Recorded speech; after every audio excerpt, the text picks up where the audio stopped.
J'espère que l'audition de Jessie s'est bien passée. Vous savez pour quel rôle c'était? C'était la pire journée de ma vie. En tout cas, ça ensoleille la mienne. Voilà. Moi, je croyais auditionner pour une publicité pour une chaîne locale, mais d'un seul coup, je me retrouve dans ce costume, en pleine rue, à tenter de convaincre des gens de manger les bons croque-dogs de Dan, qui, à propos, sentent plus mauvais que l'intérieur de ce costume. Franchement, qui a porté ça avant moi? Le Yeti? Pourquoi t'as pas enlevé ce déguisement? Cela dit, ce jaune moutarde met tes yeux en valeur.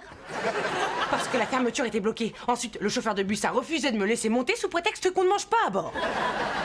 On est à New York, je suis persuadée que personne t'a remarqué. Ah oui? J'ai été poursuivie sur une bonne distance par des chiens affamés et des végétariens en colère. Comme ils ne mangent pas de viande, ces amateurs de lentilles ont une énergie incroyable. Je suis content pour vous que vous ayez Ne le dites pas! décroché un grand rôle. Oh, comme méchante, ma cuillère en bois.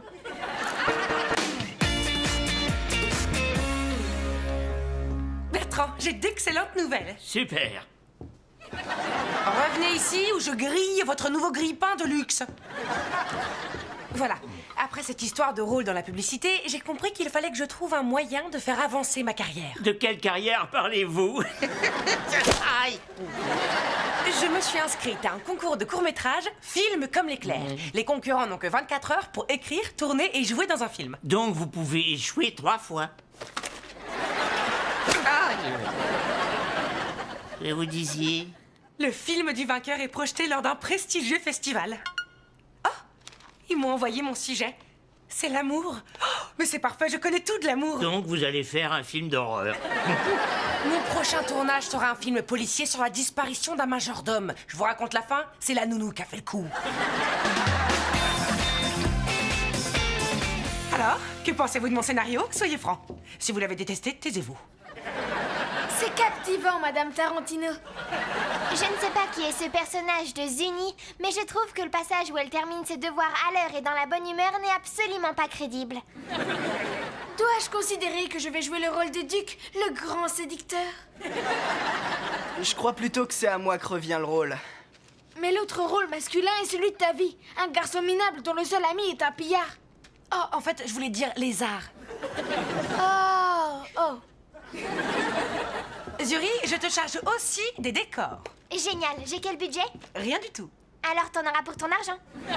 Bertrand, vous serez le traiteur. Le traiteur? Vous allez nourrir l'équipe. Mais c'est déjà ce que je fais d'habitude. Merci de m'avoir ouvert les portes de votre merveilleux monde du spectacle. Bon, les enfants, nous n'avons que 13 heures pour réaliser ce film. Je ferais mieux de donner à Tony une copie du scénario. Tu crois vraiment que Tony a envie de revivre le moment où vous êtes tombés amoureux l'un de l'autre, alors que tu l'as laissé tomber et que tu lui as brisé le cœur?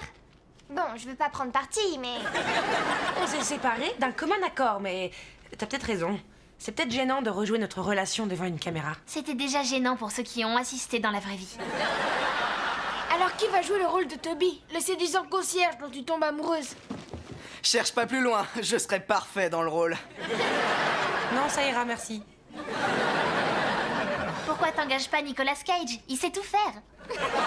Je sais pas si t'es au courant, mais j'ai pas les moyens. J'ai déjà pas les moyens de télécharger ces films. Et j'ai pas non plus le temps de faire auditionner des dizaines de beaux garçons. T'avais pas le temps, il paraît. La